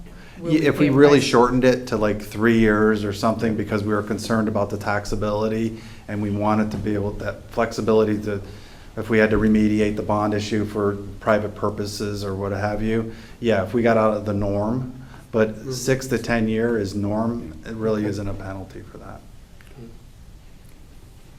Okay. Well, if there are no other questions here, what I guess I would like to propose before I entertain a motion to move forward with this, is if anyone's would like to make any kind of comment in closing, they're certainly welcome to. I just have to put on the table that not that long ago, we were talking about flood mitigation and the need to invest. And I'm concerned about that because I felt like it was sort of a blank check of, potentially large proportions. Where do we stand on that after something like this? Well, we did use a substantial portion of ARPA funding, 3 million-ish, maybe just north of 3 million for for sewer and stormwater mitigation projects. So I think that at some point, the scale of stormwater management might have been in excess of 3 million, but I think that's certainly helpful to have that funding be applied toward that purpose.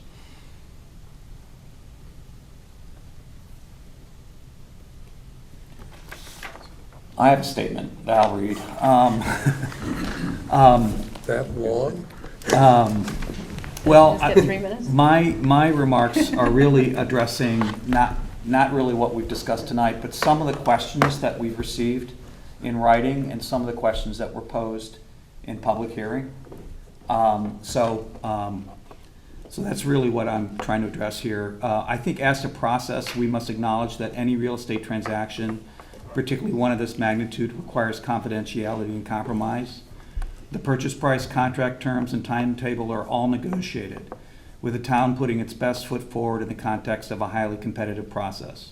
I believe the town has put the interests of all residents first and foremost in the manner in which it has conducted this process, with an adequate amount of transparency and time for all town boards to evaluate the purchase. Second, I'm convinced the negotiated purchase price of $103 million represents fair value. The scarcity of undeveloped waterfront property in our area would undoubtedly generate significant interest in the potential acquisition of parcels for residential development. The town is convinced, and I have no reason to doubt, that there was and remains substantial interest from developers who would turn this parcel into 20 or more new waterfront homes. The valuation appraisal done by the town's appraiser is thorough, fair, and convincing, and fully justifies the price. We've talked a lot about debt service. I think there is a chance that our AAA rating will be jeopardized. We've talked a lot about that tonight. But we've also talked about what the impact of that, if that were to happen. The depth for our paper would really not be at all jeopardized, and the cost of issuing paper would be modestly increased. Again, we should be prepared for that possibility.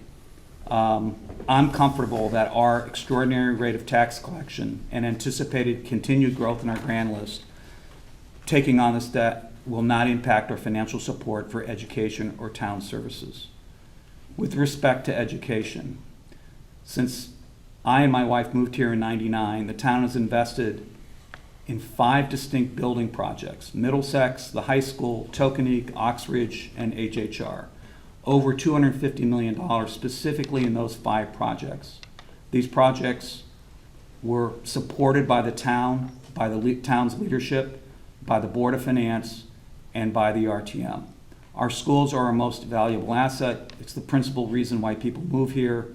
They continue to excel in virtually every measure and continue to receive every dollar of funding needed to support that excellence. I see no reason why that would ever change. We are fortunate that in Darien, we also find excellence in the quality of services provided by the town. We all take pride in our parks, our police and fire departments, the quality of the town's infrastructure, our commitment to the welfare of our residents. This board is committed to funding those budgets with every level of support they've experienced in the past. Nobody wants taxes to go up. Some residents are concerned that their taxes going up for a plot of land. I respect those concerns. Those are legitimate concerns. We've worked hard on this board to minimize the tax rate of increase to our residents, prudently balancing investment in education and town services with minimizing any growth in the mill rate. We've tried to optimize the use of funding mechanisms other than property taxes. But I believe we are here to serve not only our current taxpayers, but our future ones. As Frank Kemp so eloquently put it in the recent public hearing, could the residents of Greenwich, New Canaan, and Westport imagine day-to-day life in those communities without Todd's Point, Waveney Park, and Longshore? Those towns made those tough decisions, investing in a brighter future for all of their townspeople. We have that opportunity now, and I believe we have that obligation now to serve all of Darien, present and future, and that is why I will vote to support the proposed funding. I thank my fellow members for their indulgence. Okay. Something. Some detractors of the Great Island purchase have highlighted that this purchase would crowd out education. Having first been elected via primary, then general election in 1997, as a supporter of education, I state that nothing could be further from the truth. I attended Darien schools, as did my brother, sister, and brother-in-law, as well as the 4 children from our families. Since 1997, as Dan indicated, we have spent between $250 and $300 million, not only on new school construction and renovation, but individual capital projects on each one of the schools. Darien High School was recently ranked the #1 high school in Connecticut. All Board of Finance members have children either who attended Darien schools or are in the process of attending. This year, the Board of Finance approved the 2022-23 Board of Education budget of over $110 million, which was a 3.7% increase in approximately an hour with no cuts. Also, Board of Finance meetings leading up to that vote were very thinly attended. For the past 15 years, I've been a business administrator in 3 different Connecticut school districts. Based on this experience, Darien has by far the most collegial and education-friendly budget process. My friends Joe Warren and Joe Michelli, longtime Darien residents and former members of both the Board of Education and Board of Selectmen, have recounted us with many of the land purchases Darien has let pass by. When my parents moved to Darien in 1962, it was 1/3 undeveloped. Now it is only 3% undeveloped. This is our last best chance. It is said that you regret 2 things in life, the things you do and the things you don't do. But it is the things that you don't do that you regret more. That is why I will vote for the purchase of Great Island.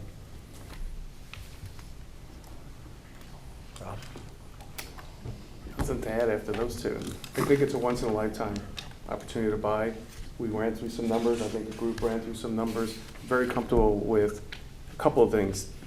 Adding capacity of debt in the future if we have to. I think I've heard that from residents and people who reached out to me. Can we do things we want to do later on? I think Mark kind of talked about some of our numbers that we can do. I don't think it restricts us. I think Paul talked about the education commitment that I think has been talked about in the town the last, I'll say, 2 weeks. We're firmly committed to funding all education in the future as we've done all the years that I've been on Board of Finance, which is now my 6th year here. So I am going to vote in favor of this tonight. I agree that it's a once-in-a-lifetime purchase opportunity, and there's the Board of Selectmen, there are other commissions that will be involved, and committees of the RTM that will evaluate the intrinsic value and the intrinsic nature of the transaction we have before us. But I sit on the Board of Finance, and so I sort of feel my job or my decision should be focused on the financial aspects and comparing it to how we evaluate other financial decisions that are in the town. As Jim rightly pointed out, anybody can come up with their own assumptions that go into a model, and no 2 analysts will ever agree. All right, that's just the nature of the beast. Personally, I think that the impact on taxes will be slightly higher than what was shown on the slide tonight, but probably not materially higher. Having worked in the bond industry for many years, not in the municipal bond industry, but in corporate bonds, my expectation would be that we are going to lose the AAA rating. But as you pointed out, that's 15 basis points, and that's my expectations based on my interpretation of reading the Moody's report, and I have not been privy to the conversations with Moody's per se. I would also just highlight that the ongoing capital needs for the project will likely keep debt levels and debt service higher than we show in the projections, because there will be debt reissued or debt issued for ongoing things in future periods. And quite frankly, when I weigh all those things, if I make it, last but not least, when we do approvals for operating budgets and capital spending in town, we question everything, and we don't approve things till we have answers. So approving a purchase of this magnitude with so many uncertainties is a very difficult ask if you're evaluating it purely on a financial basis. Okay. Hey, John, Any comments on your side? How in the world am I going to add anything to this? In general, I support everything that everyone has said thus far.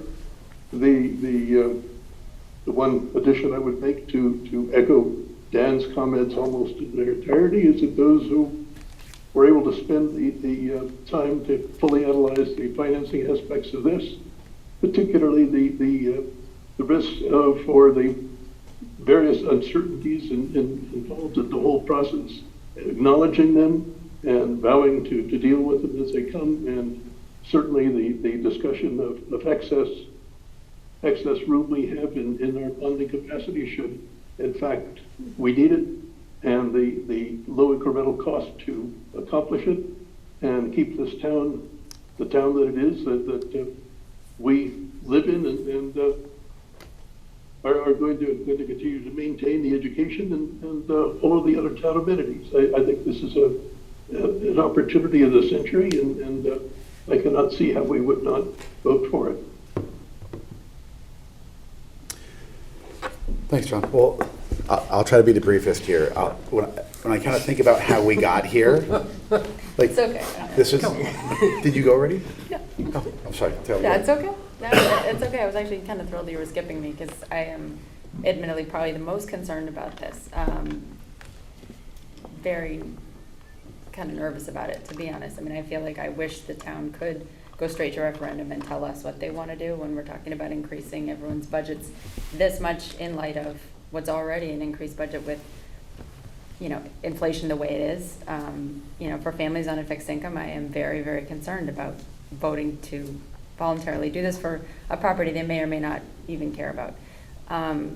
That said, it is a time, it's an opportunity of a lifetime. I get that. I share David's concerns that these costs and increases are underestimated. I also think the economic outlook is not favorable. So I'm torn. I really am. I mean, it isn't going to matter if I vote no. We're going to pass this, it sounds like. So, you know, with that, it's, you know, it's difficult. I know that our children and grandchildren will be happy to have this someday. I also hope that, given that we have spent $250 to $300 million to renovate all these schools, the timing is terrible, but it's lumpy, and hopefully, you know, things will be tough for a little while, but then get better, and that we'll all look back and be happy that we held our nose and did this, because I do not like it, but I will support it. Well, I think what I would say is, you know, how did we get to a point where we're considering purchasing a property for $103 million? Okay, we've made large capital investments over the past 20 years. When you look back at schools, police stations, parks, other types of things, we've made very large investments, right? But we've also, I think, done a great job, this board, I think both the Board of Selectmen and the Board of Ed, and ultimately the RTM, of making sure we spend our dollars wisely, and we have kept we've kept a AAA rating, and we've kept a conservative financial profile, and we're in a situation now when we need to rebuild Oxford School, and I've been elected now, I think, for 16 years, and I think my first school tour, the superintendent said this needs to be rebuilt. And in the first school tour, the superintendent said, this is crazy that we have kids learning in these portables out here for safety, for security, all the different reasons and so forth. And I think we're at a point where we're able to invest in our schools. We're able to, you know, in terms of Oxford, in terms of what we're going to move forward with HHR, and we're able to move forward with what I think is a once-in-a-lifetime purchase of this property, which will, I think, provide, as education does, as investment in our police force and our public works and our roads and everything else, will provide real value to our residents. And so I'm in favor of it. Over the past 2 months, I'd thank the Board of Selectmen, thank Monica and staff significantly for how quickly you got us involved. And as much as I think we all wanted to get excited looking at the property and so forth, our role here was really to evaluate, what does this do to the town's finances? Can we afford it? How does it affect the taxpayer? How does it affect our ability to bond? How does it affect our ability to deal with something unexpected that may come up and so forth? And I think, you know, I feel like I've been a little bit of the fund counselor here, talking about what it costs and what the finances could be, and what the different scenarios could be in terms of interest rates and so forth. But that's our job here, I think, is to determine what's prudent for the town's finances, what'll keep us in a situation where we can continue to be prepared for the unexpected, like we were during COVID and so forth. And I think while there is a non-zero risk of interest rates continuing to go up, a non-zero risk of being downgraded and so forth, I don't think there's a risk of us having our ability to access the capital markets at very efficient rates to be able to fund additional projects, whether they come in 1 year, whether they come in 10 years or 20 years. And so I'm in favor of this project. I thank staff, Board of Selectmen, everything that you've done. This board, I think, has been tremendously helpful and worked together extremely well, I think, to try to come up with the art of what's possible and try to put numbers together in and so, you know, I'll stop there, but say I'm in favor of this project, and I will be voting in favor of it. Annika? Can I say something? Yes.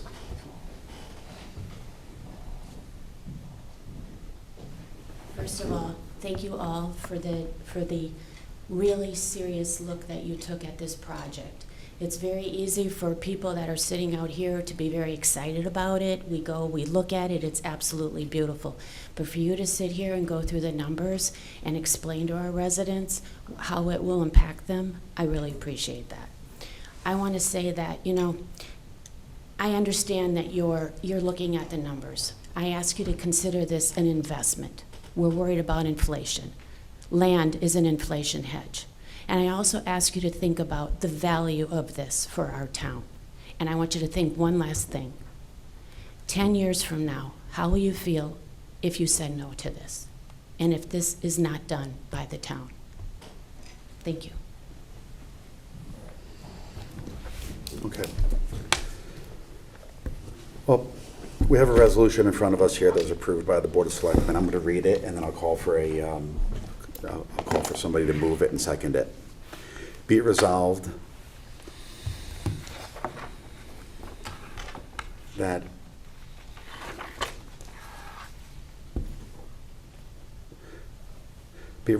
bond anticipation notes of $103,465,000 bonds of the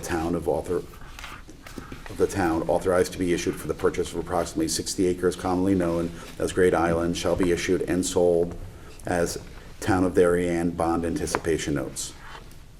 The notes shall be sold on or about August 10th, 2022. The notes will mature on or about July 15, 2023. This resolution is contingent upon the RTM approval of the appropriation and bond authorization for the purchase of Great Island. We're moving both of these? Well, don't you want to move the appropriation first? You want the resolution appropriating and authorizing the sale of bonds? So what you were just doing was the actual, Okay. yeah, you want the Yep, big one. okay. Down to one of the four. Sorry for that anticlimactic mess up there. So, can I call for a motion to move a resolution appropriating $103,465,000 for the purchase of real property and authorizing the issuance of bonds and notes in the amount of $103,465,000 to meet said appropriation? So moved. Paul moved. Second. Rob seconded. All those in favor? All those opposed? How about John? He raised his hand. John? He raised his Okay. hand for in favor. Okay. The motion moves, 5 in favor, 2 opposed. Wait. One opposed. One opposed. Oh, sorry. Just me. Okay. 6 in favor, 1 opposed. Okay. All those in favor, please raise your hand. John? All those opposed? Okay, the motion moves, passes 6-1. Okay, so I have this right here. Now you want the motion to actually sell. So now, are we going to get, asking for the motion to sell either bands or notes? Because there's two. Sorry, I don't have them.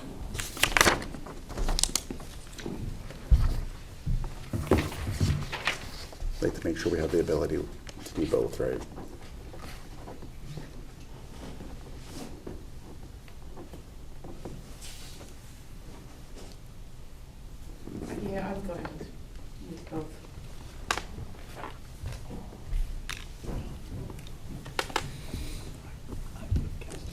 So it's a motion to be able to issue either. You okay with that? Yeah, I think the modeling had just notes, but if you want that flexibility from between now and July, Otherwise, we'd have to do another resolution when we do bonds, that'll be. 1 year or Yeah. 2 years from now. Yeah, or you'd have to come Every back. year, so next. This was written up both ways, right? To give you that option today, so if you think you're leaning towards the notes in July or August, then you lean that way. When those come in maturity, we're gonna come back to you and you make a decision what you wanna do with those at maturity. And then when they mature again, we'll come back to it. So it's, so that you can make a decision at the time. So in terms of, do you prefer us to move a bond authorization or a note authorization, or? You know, everything you've been saying tonight was that you were going to do a note to start. So unless you think you might possibly want to go straight to bonding, the notes, that's what you want to have a motion to sell the notes. Okay.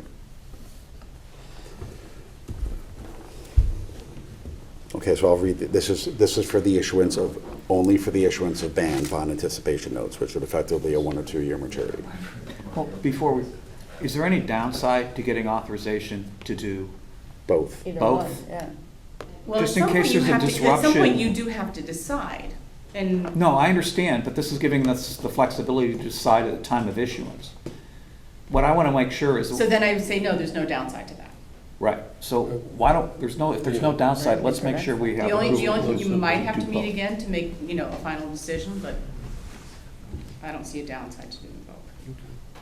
Yeah, just in terms of making sure we maintain maximum flexibility Correct. if we wanted to issue even a combination of the two. Right. That's why I believe it was written like that, to give you that, because there was discussion of maybe doing piece and notes and piece and bonds. Yeah, so in order to make sure that this is passed accurately, should we be passing both to be able to issue up to Yes. 103 million Yes. You know, combination. of bands, Either of bands, bonds, or. of notes in the form of Yeah, either right now, what bands? you're doing is saying, this is the structure we're Yeah. going to do.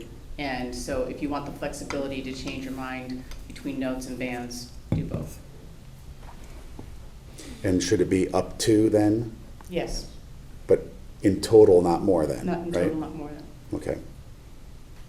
So the one, I just call for a motion rather than reading this one, right? Yes, since if they all have the motion in front of them, yes, that'd be Okay, easier. so I'd like to call for a motion to authorize, to have the authorization to issue up to 103,465,000 through a combination of either bond anticipation notes or longer-term bonds to finance the purchase of Great Island. With the maturity dates as shown. I think we may need to repeat the number, the amount. You said, yeah, repeat the number. For 103,465,000. Thank you. So moved. Second. Second. Kate, any problems with that motion, the way it's worded? You know, it's been a long time since I've staffed a Board of Finance Or Mark? meeting, but I think it's fine. Yeah, I mean, once again, I'm not bond counsel. Yep.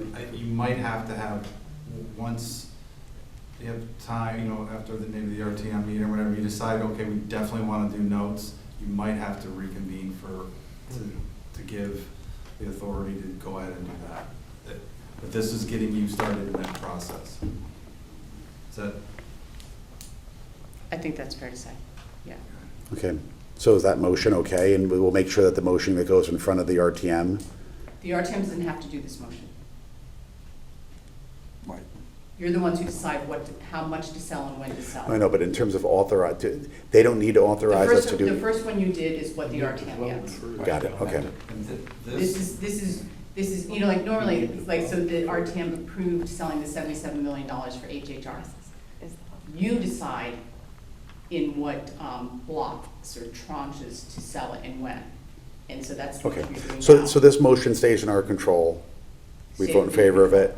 If before we bond, whether it's, Right. you know, in a month or 2 months, whatever, we can come back and clean it up to make sure the bond authorization is clean. And we can call a special meeting to make that decision. If you just, yeah, if you want to Right now, what you're asking, what you're doing is saying, we want to sell $103 million in either notes or bonds on or about this date with maturities of such and such, which are laid out in that resolution. Because our next scheduled Board of Finance meeting is July 19th, so we might need a special meeting to make that decision on a timely basis, correct? Yeah. But what the RTM, the motion we just sent to the RTM, the authorization, is to issue issuance of bonds and notes Right, but. in the amount that's- of 103. Yeah, that's the first one, and then you get to decide on that 103, how much to sell at any one time, and what form that takes, what maturities Got it. it goes in. And I think you normally do a designee, that's tonight too? Yes, we do. Yes. That's on the You agenda. designate yeah. somebody. I'm sorry, I'm Yeah. jumping ahead. So we have that motion, Yes. which is a Board of Finance motion, to have the ability to issue $103,465,000 of it through a combination of bond anticipation notes or notes, Or bonds, or bonds. to be sold on or around a certain date.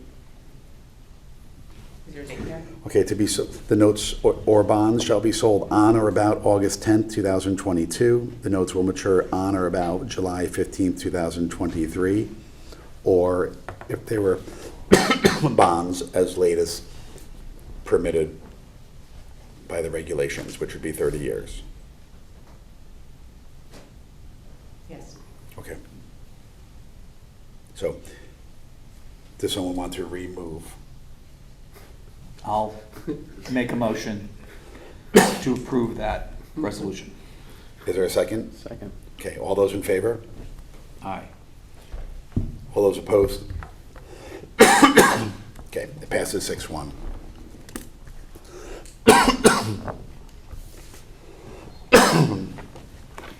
The last thing is the appointment of a Board of Finance representative for the sale. I'd make a motion to appoint Jim Palin as our authorized representative for the sale of the bonds or notes. Is Second. there a second? Second. All those in favor? I voted no on the issuance, so can I vote? Yes. Can I vote yes that you can be the representative? Yes, you All can. right, I don't want to violate the rules, I wasn't sure. It's a If they're going to be issued, you want someone to be representative. I want someone, if Okay. someone's gonna be, if they're gonna be issued, then Jim's the right guy. Okay, so all those in favor of the chair being the representative? Aye. John? Okay, that's unanimous, thank you. So item C is already done? Is that what's going on? Yes. Yeah. Okay, so now we're going to move on to the fifth item on the resolution, which I promise will be much quicker here. On the agenda. Okay? And this is to discuss and take action on the creation of a special revenue fund and appropriation for the management of Great Island. So, do you want to walk us through the special fund? So as you know, the property does currently generate revenue and has expenses. We feel the best way, and according to accounting standards, it's the right way to do it, would be to create a special revenue fund. It would be similar to the parking fund or the sewer fund, where it generates its own revenue and pays its own expenses, separate from the general fund. So this is be for operating. So to do that, to establish that, we need a special appropriation. And the amount that is on there is equal to approximately 6 months of income. And that's based on the fact that if all goes well, we would close towards the end of the summer. And at this point, the leases run out in the end of February. So we're looking at 6 months solid. So this is like the sewer fund, not like the special account that we set up for Park and Rec? No, actually, it's a special account we set up for Park and Rec. It's the same thing. And It's a set of accounts where they're not dependent on the general fund for tax revenue. this is like 8 miles deep in the weeds. And my understanding of how that works is that at the end of the calendar year, if there is a surplus or a deficit, that amount then reverts to the general fund. No. No, That it stays separate in the fund. It stays separate in the fund. And it would be at the end of the fiscal year. But like the sewer fund, Like the if there sewer was a fund. deficit, we would take up a special issue to determine if we needed to transfer other funds. Or would they Sewer fund charge- would probably never have, but they're self-balancing set of accounts. They have their own fund balance. Okay. So any profits would remain in there. So any in- profits are retained in there in case that in future year there's a deficit. Yes. This is really identical to the Parks and Rec budget. The Parks and Rec sort of program fee fund. But that's a set up. sustainable thing, like this, we're gonna have, Probably not. we're just gonna make a It may go transfer every away. year, or? It may go away. Yeah, this might, Yeah. this.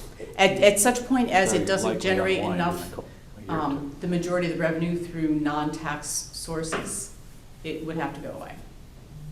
But that's an accounting standard thing. As you know, the issue with the Parks and Rec program fund was that there was more money coming in because rentals were Constantly. a little bit higher than we thought, and that drove additional expenses. And so rather than, they couldn't actually expend the money because we hadn't appropriated the Right, money, even right. though they had the revenue. So this is set up at least for the near term to allow the money that comes in from the rentals To be used for that to be able to property. use to pay expenses. And when expenses exceed revenues, we just make a transfer. Then At this time, they're not likely to, but if they should, that would be something that would be, obvious and coming back before you, because we'd have to get another source of funds. And then speaking to Jen, the same way that she's added to our financial report, reporting on the special fund for the Parks and Rec, she'll be reporting on this in terms of revenues coming in, expenses going out, so we can keep an eye on it to see if it's not, running a surplus.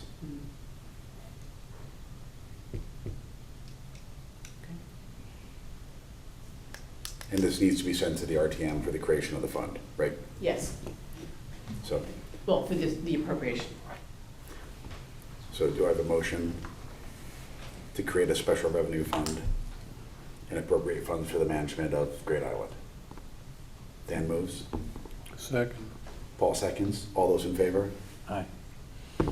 And John? Okay. It's unanimous. Can I have a motion to adjourn? Rob? Second? Dan? All in favor? Thank you. John, thank you very much. Thanks, John. Thanks, everybody. Hey, Kate.